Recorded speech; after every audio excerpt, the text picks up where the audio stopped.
Here I want to explain you about the display property of CSS.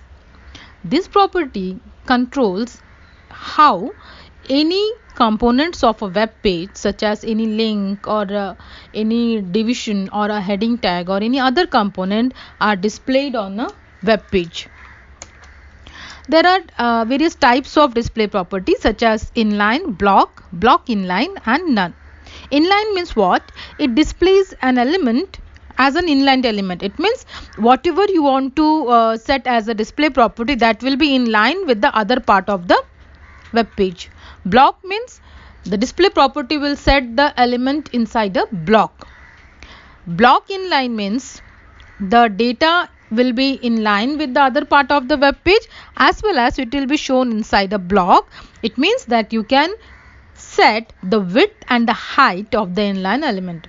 And none value of display property shows that the data or element in a web page will be as it is. It is a default one. Now see here I am using a class ex1, ex2, ex3, ex4, and this will run in a paragraph tag, and I am setting the display property to none, inline, block and inline block.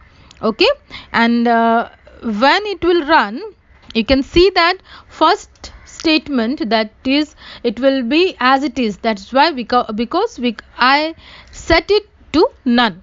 The second one, hello world, you can see that the hello world will be in line with the other part of the web page.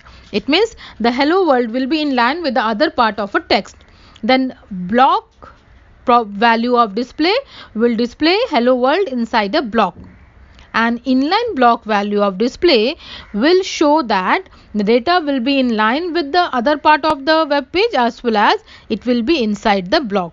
It means it will run inline and block both at once.